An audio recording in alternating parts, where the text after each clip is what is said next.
Buenos días, presidente. Hans Salazar, de Noticiero en Redes.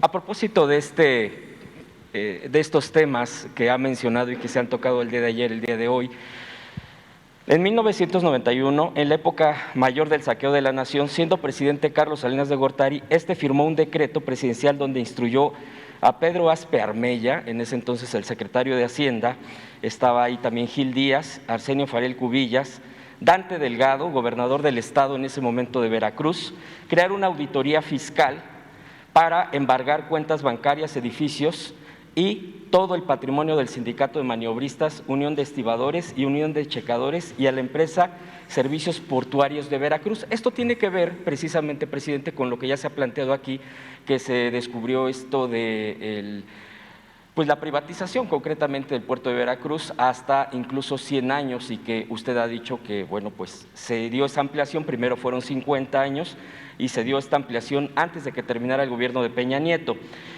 Les fabricaron créditos fiscales a estos sindicatos, secuestraron a los líderes e integrantes de las mesas directivas. Fernando Gutiérrez Barrios, en ese entonces secretario de Gobernación, orquestó gran parte de esto. Estando ahí Arsenio Farel Cubillas, secretario de Trabajo, en aquel entonces los amenazó que si no aceptaban dejar todo y salir del muelle en esa reunión ordinaria, la PGR los subiría a un avión y los arrojaría al mar. Así señalan tal cual los que sufrieron en ese momento pues esta agresión.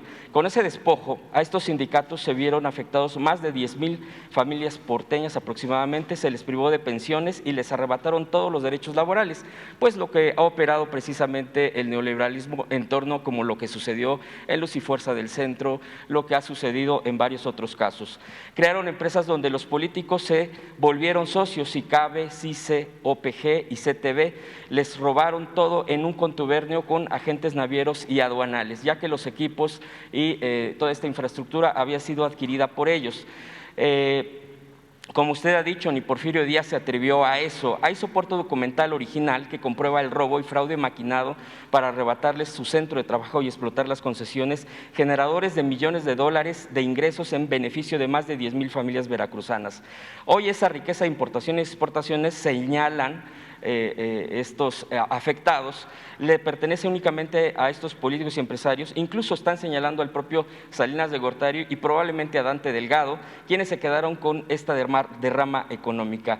Pendientes por resolver cuentas bancarias del dinero de sindicatos, pensiones del IMSS e indemnizaciones que impactan en más pues de estas miles de familias y bueno, pues ellos solicitan esta revisión. Tuvimos acceso a documentación original. De hecho, quisiera, presidente, si me permite, dejarle estos documentos para que usted, el equipo de usted, del gobierno federal, pudiera revisar esto, que tiene que ver precisamente con esto que usted ya ha mencionado aquí, sobre la privatización del puerto de Veracruz.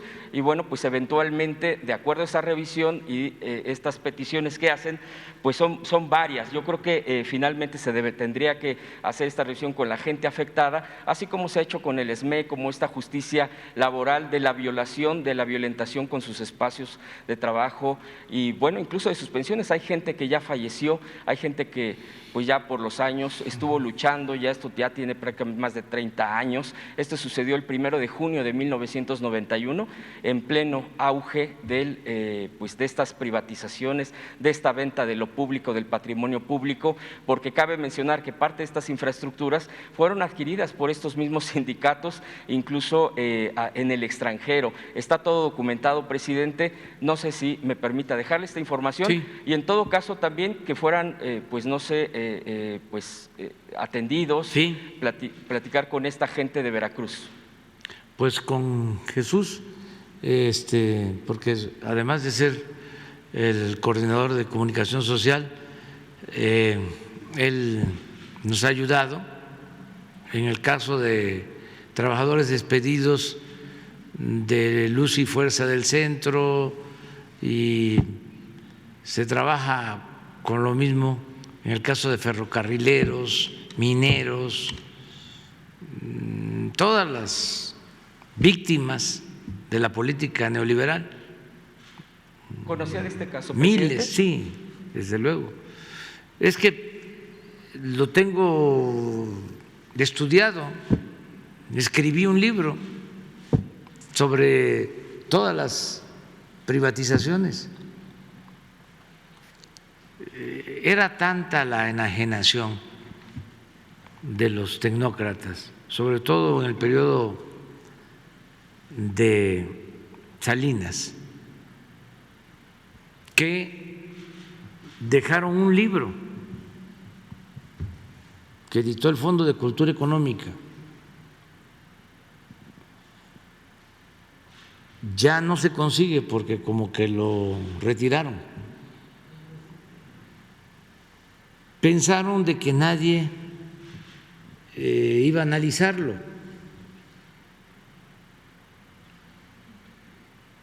O que estaba bien, porque también es un asunto ideológico. Lo que para uno es malo, para otros es bueno. En ese entonces se aplaudía a Salinas. Salinas llega mediante un fraude y al año de estar en el gobierno tenía una aceptación altísima,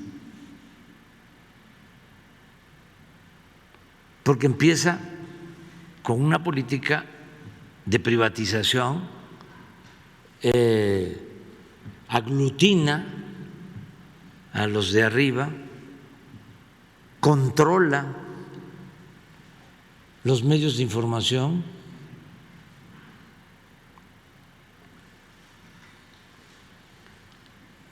agrupa a los intelectuales.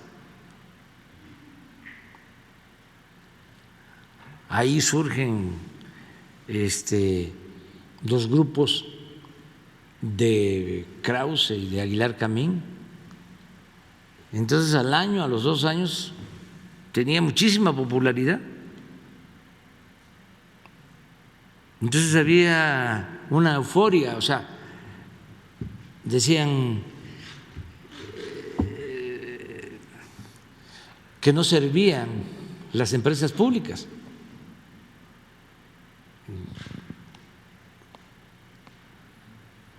Al grado de que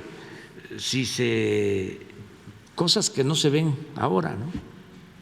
Si se demoraba un vuelo de Mexicana,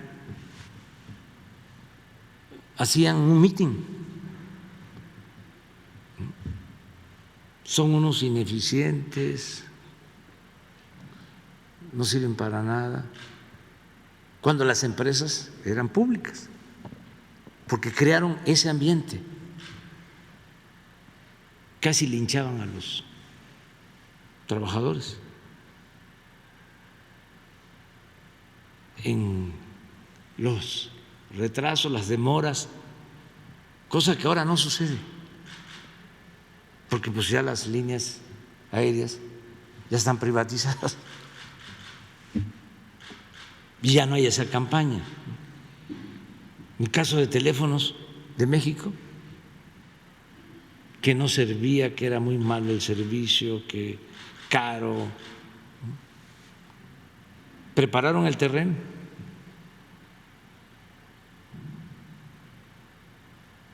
Entonces, hubo pues esa euforia por las privatizaciones. Entonces dejaron un libro y ahí está, por ejemplo, la entrega de todos los bancos. En ese libro se advierte de cómo hacían las licitaciones o las subastas. Le entregaban a Roberto Hernández Banamex, porque quería quedarse con Telmex y le ganó Slim. Entonces, como premio de consolación, Banamex. Pero cuando convocan a la licitación de Banamex, el que queda en segundo lugar le entrega Bancomer. Y cuando convocaron a la licitación de Bancomer, al que quedó en segundo lugar, le entregaron Serfín. Pero claro, siempre a los segundos lugares. Y está en el libro. Entonces lo tengo estudiado, analizado. Por eso hablo de que fue el saqueo más grande en la historia de México. Y además, cuando llega Salinas, solo había una familia que aparecía en la lista de Forbes, la familia Garzazada, porque en esa lista solo aparecen los que tienen más de $1,000 millones. Creo que la familia de Garzazada en el 88 aparecía con $2,500 millones. Cuando termina Salinas, en el 94, ya en la lista de Forbes ya hay como 24 multimillonarios mexicanos, o sea, de más de $1,000 millones. Y ya entre los 24 suman $36,000 millones. Y la mayoría de ellos, de los 24, todos beneficiados con las privatizaciones. Todos habían recibido, bancos, empresas, o casi todos. Bueno, les voy a mostrar algo. Esto para los jóvenes, porque estamos hablando de hace cuánto,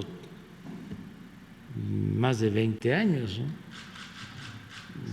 Del 94 a la fecha. Sí. Bueno, el pleno auge fue en hace mi 30 último años. libro hay una gráfica, el de la economía moral, sobre la desigualdad en México. En este sexenio que se está llevando a cabo esta transferencia de bienes públicos, de bienes de la nación, de bienes del pueblo a particulares, es cuando hay más desigualdad, cuando se profundiza la desigualdad en México. Entonces, esto que estás hablando de los puertos, pues aplica para bancos, minas, empresas, y esa política la siguió Zedillo con los ferrocarriles y pues Fox, Calderón. Pero aquí está, miren.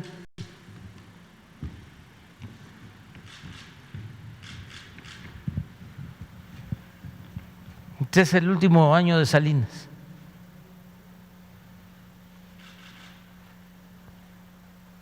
Es el de mayor desigualdad. Estas dos líneas, una es OCDE,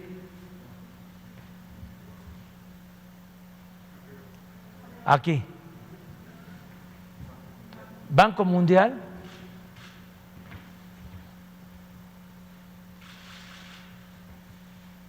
y ni modo que el Banco Mundial esté en contra de Salinas, o la OCDE.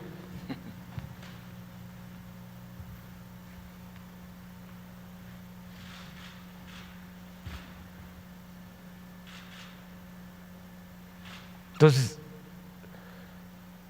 no es lo nuestro nada personal. Es que esto, si analizamos esto y ponemos una gráfica sobre salario, es más, pon la gráfica de salario de Carlos, de salario mínimo. Aquí está de 84 al 12, ¿no?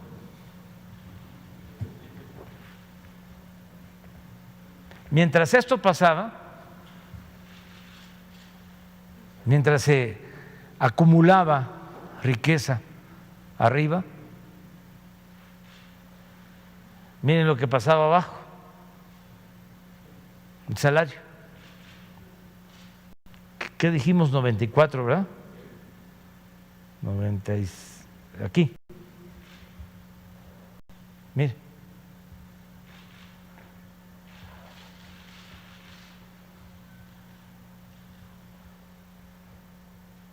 El salario.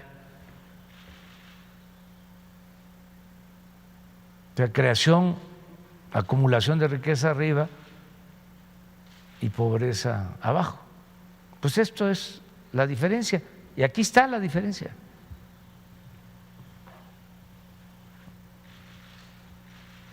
Por eso digo, no somos iguales. Y no es que sea gente mala, que esto no es maniqueo, no es de buenos y malos. Es que son dos concepciones distintas. Entonces, por eso les hablaba de que cuando se inician las privatizaciones hay una especie de euforia. Gente que había votado por el ingeniero Cárdenas y que a los 2 años decía, si fuesen ahora las elecciones, ya estando Salinas, yo ya no votaría por el ingeniero. Porque ya había entrado a operar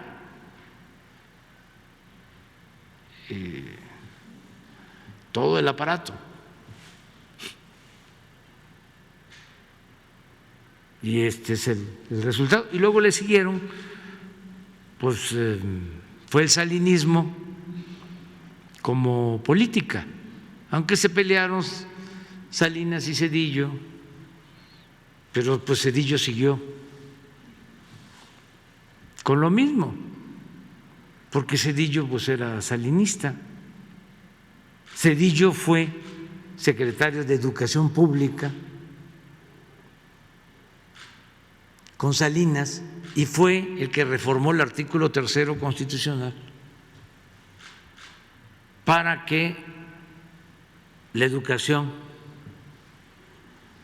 no fuese gratuita o que la gratuidad se limitara solo a la educación básica, y fue el que puso al mercado la educación en el nivel medio superior y en el nivel superior. Entonces, cuando él llega, pues cree en eso, ¿no? Era parte de ese grupo y es el que rescata cuando la crisis económica de 1995, 96, 97, a empresas, a bancos, todo el desastre que se fue originando desde Salinas resultó pagándolo el pueblo, porque Zedillo decide convertir deudas privadas en deuda pública.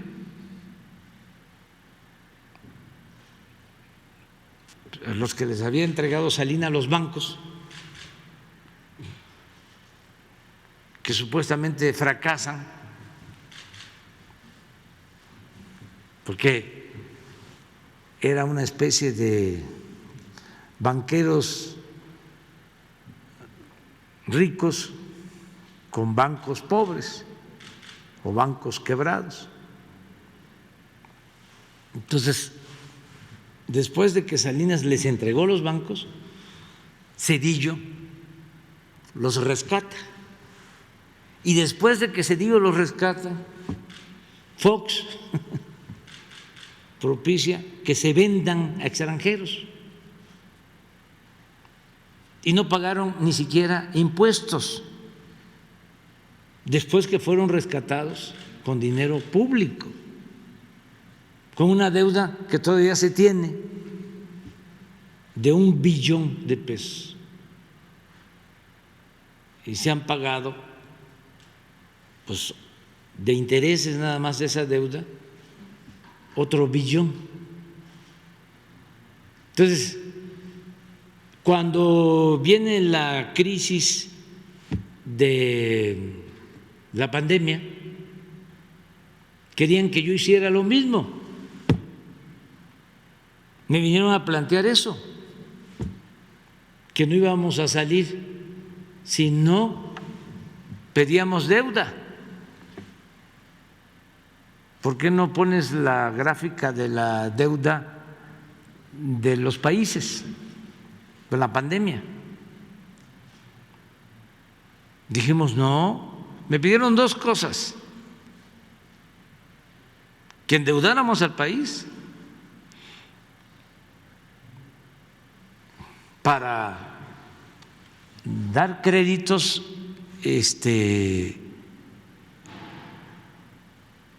con bajos intereses al sector empresarial, y la otra propuesta, que yo declarara una moratoria de pago de impuestos, o sea, que no se cobraran impuestos. Los dirigentes de las cámaras, en particular, sí, en una comida. Luego ya me ofrecieron disculpas porque eso llevó a una ruptura como de 1 año, 1 año y medio, y pues se dieron cuenta, porque pues son gentes inteligentes, y vuelvo a lo mismo, no es gente mala, es que tienen una idea. O sea, era una fórmula o una receta que aplicaban siempre con la crisis. Era: salvas arriba, si llueve fuerte arriba, gotea abajo. No, así no es. Vamos a apoyar de abajo para arriba.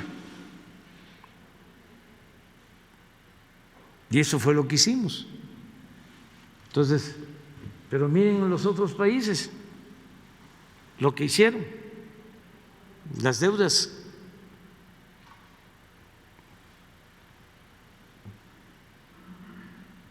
que contrataron. Uno de estos países, que no voy a decir cuál, cuando llegó con créditos nuevos, entra así como sorpresa, ¿no? Estaba todo su gabinete y entra él, que ya le habían dado crédito, y al entrar a su despacho están todos esperándolo